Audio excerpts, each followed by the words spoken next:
देखो, सबसे पहली बात हमारी कमजोरी क्या है, हम परेशान हो जाते हैं। संसार में देखो तो परेशान, परमार्थ की तरफ देखो तो हम परेशान हो, ये हमारा आदत स्वभाव बन गया परेशान होना। थोड़ा सा धैर्यवान बनो, गंभीर बनो। कोई इस भारी से भारी विपत्ति में परेशानी स्वीकार करके विपत्ति से थोड़ी निकला जाता। सुलझो, ठीक है, ये विपत्ति आई, समस्या आई, इसका समाधान होगा। ऐसा थोड़ी कि हमें नष्ट कर देगी।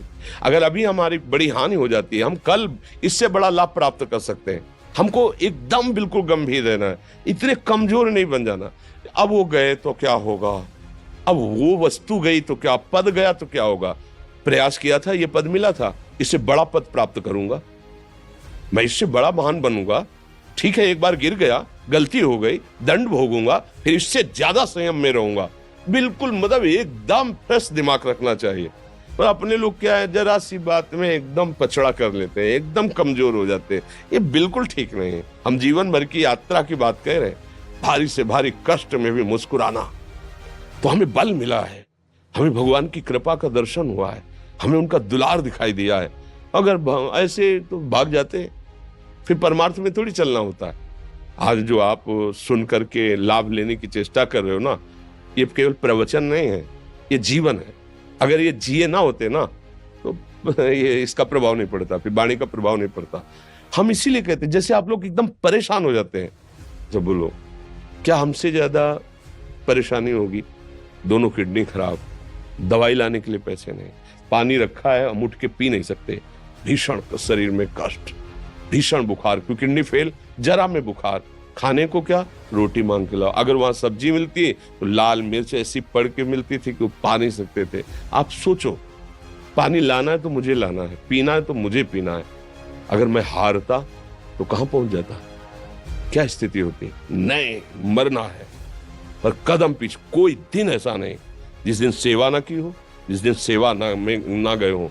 गुरु जी की सेवा में जाना है, पहले अपने को स्वस्थ साबित करना है, नहीं वो सेवा नहीं लेंगे। तुम बीमार हो, तुम कष्ट में हो, ऐसे उनकी दृष्टि परेशान थे, उनकी सेवा की, आके लेट गए। फिर हिम्मत की, अपनी श्री जी की सेवा की, मधुकरी नहीं गए, 3-3 4-4 दिन भोजन नहीं गए, पर सेवा नहीं छोड़ा, दिनचर्या नहीं छोड़ी।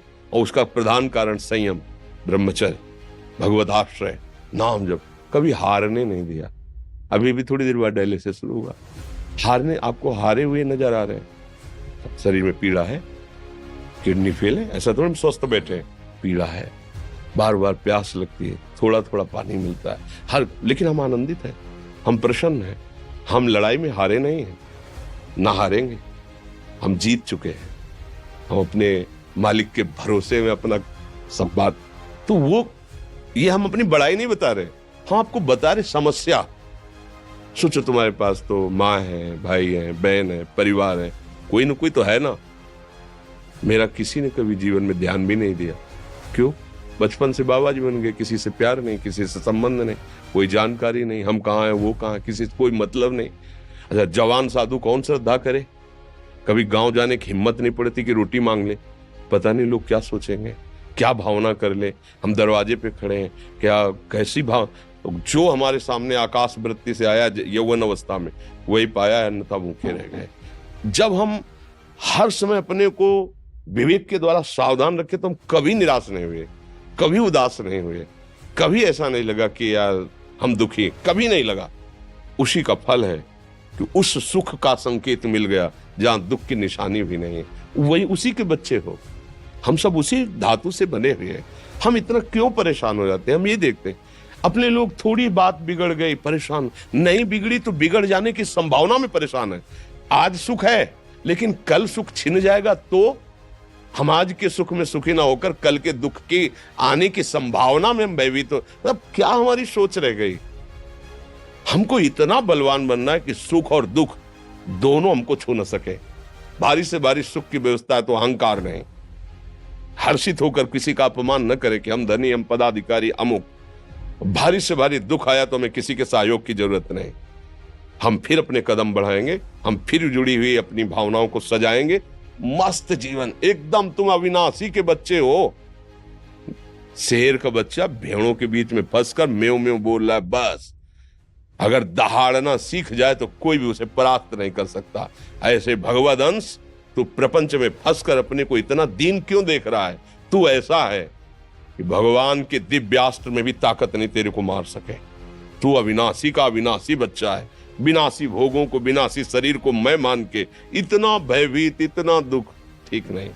ये सबके लिए, केवल एक के लिए नहीं। आप समझो, आप लोग सोचते हैं हम गृहस्थ होकर भला ऐसी स्थिति कैसे। जनक जी सुखदेव जी के गुरु हैं और राजा हैं, महल है, रानियां हैं, नौकर है, चाकर। क्या सुखदेव जी जिनके शरीर में लंगोटी भी नहीं है, दिगंबर, परमहंस, परमहंस के गुरु हैं जनक जी जो राजा हैं। समझो आप ऐसा ना सोचे कि हम नौकरी कर रहे हैं, हम संसार में, हम गृहस्थ हैं, हम आध्यात्मिक की ऊंचाई पर नहीं चढ़ सकते। नहीं, आप एक सरकारी नौकरी या आप किसानी या व्यापार करते हुए आप एक अध्यात्म की ऊंचाई में चढ़ सकते हैं। और अध्यात्म ही है जो तुम्हें इस माया के दुख सुख से ऊपर उठा सकता है। दूसरा, चाहे जितनी संपत्ति आ जाए, आप सुखी नहीं हो सकते। सब देख लो, आंख खोल के देख लो। अध्यात्म ही है जो तुम्हें हर कष्ट सहकर मुस्कुराकर जीने का रास्ता बता देगा कि आप आनंदित हो जाओगे। कुछ नहीं बिगड़ा। अध्यात्म है तो कुछ नहीं बिगड़ा, अध्यात्म नहीं है तो कुछ नहीं बना, कुछ हाथ नहीं लगने वाला।